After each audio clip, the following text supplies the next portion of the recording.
इस खबर के प्रायोजक हैं स्टार टीवीएस, स्थान गुलवा गौरी सदर बाजार, बिलरिया गंज रोड, आजमगढ़।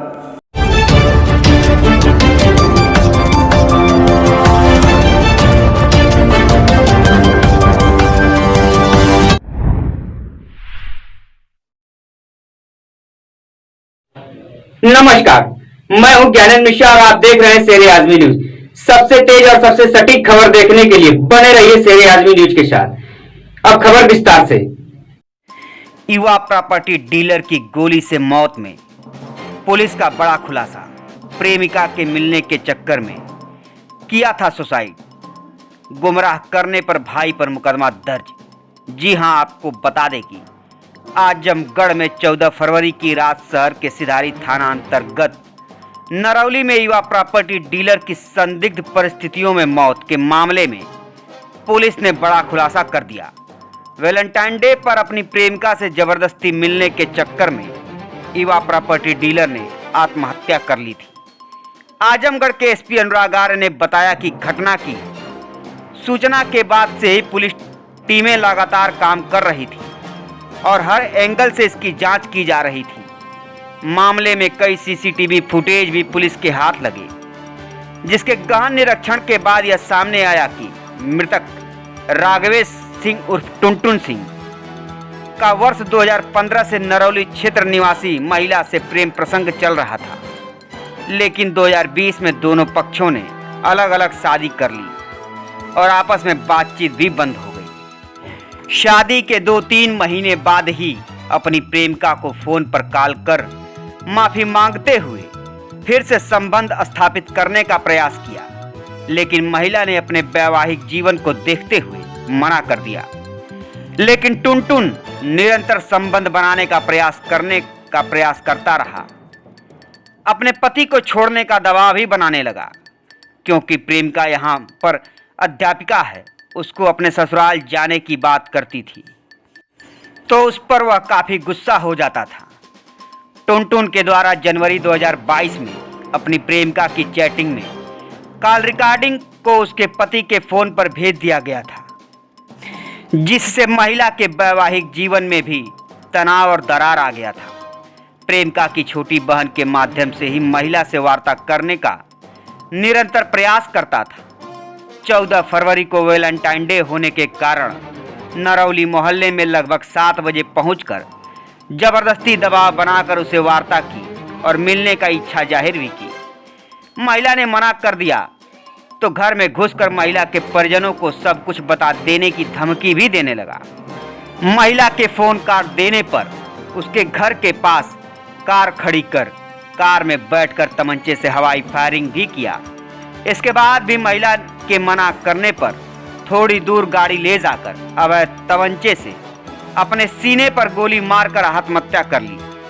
वहीं दूसरी तरफ महिला तंग आकर टुनटुन के भाई प्रभाकर व राजीव सिंह को फोन कर सारी बात बताई और समझाने के लिए कहा। जब तक प्रभाकर और राजीव सिंह मौके पर पहुंचे, कार की ड्राइविंग सीट पर उनको मृत अवस्था में पाया।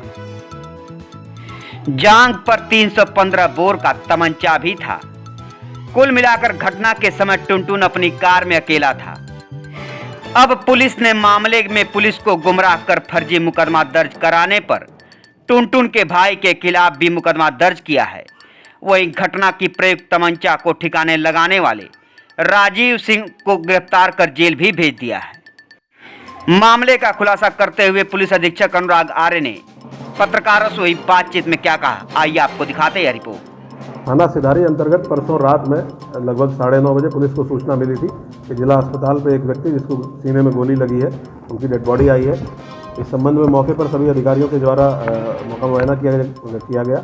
इस संबंध में एक धारा 302 के अंतर्गत वादी की तहरीर पर मुकदमा पंजीकृत किया गया था। इसके खुलासे के लिए 3 टीमें हम लोगों के द्वारा लगाई गई थी। आज इसका खुलासा हुआ है। इसमें यह पाया गया है सीसीटीवी फुटेज के आधार पर, मौके से मिली बाइक और गाड़ी के आधार पर और फॉरेंसिक टीम के एनालिसिस के आधार पर हम लोगों ने स्थापित किया है कि घटना हत्या की ना होकर आत्महत्या की घटना है। विफल प्रेम प्रसंगों के संबंध में आत्महत्या की गई। पूरा डिटेल्स इस केस के ये है कि जो मृतक है उनका लगभग 2 साल से ऊपर से एक महिला के साथ संबंध था, दोनों लोगों की आपस में बातचीत होती थी, लेकिन दोनों की 2020 के में शादी होने के कारण दोनों के संबंधों में आपसी में दूरी हो गई। उसके बाद मृतक के द्वारा लगातार ये प्रयास किया जाता रहा कि वो इनसे संपर्क स्थापित कर सके। संपर्क स्थापित भी किया गया, लेकिन क्योंकि जो महिला थी वो विवाहित थी, उन्होंने कहा कि अब दोनों लोग विवाहित हो चुके हैं, इन संबंधों का कोई वास्ता नहीं रह गया है। ये प्रयास लगातार किया जाता रहा। इस साल जनवरी में मृतक के द्वारा जो कुछ फोटोग्राफ्स और वीडियो उसके पास थे वो महिला के पति को भेज दिए गए और ब्लैकमेल करने का प्रयास किया गया, जिसमें महिला द्वारा ऐतराज़ किया गया। 14 तारीख को भी इसी प्रकार की एक घटना हुई, जब शाम के टाइम लगभग 7 बजे ये महिला के आवास के बाहर गए अपनी गाड़ी से और महिला को कॉल किया और मिलने के लिए और बात करने के लिए प्रेशराइज किया। जब महिला के नंबर पे बात नहीं हो पाई तो महिला के बहन के नंबर पे कॉल करके वार्ता की गई और सीसीटीवी फुटेज में साफ आया है कि उसके घर के पास में एक अवैध असलाह से गाड़ी से बाहर हाथ निकाल के हवाई फायर किया गया ताकि प्रेशराइज किया जा सके बात करने के लिए। इसके बाद जब ये संभव नहीं हो पाया, सफल नहीं हो पाया, तो गाड़ी वहाँ से थोड़ी दूरी पे लगा के और मृतक के द्वारा आत्महत्या कर ली गई।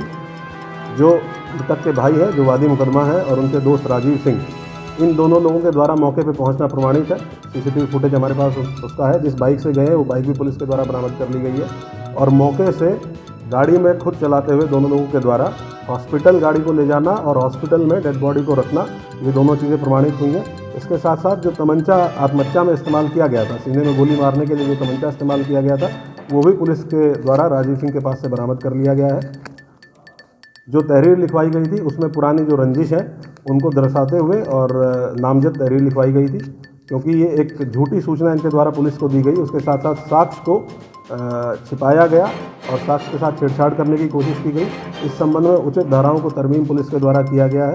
एक अभियुक्त राजीव सिंह को गिरफ्तार कर लिया गया है, क्योंकि इनके द्वारा जिस तमंचे से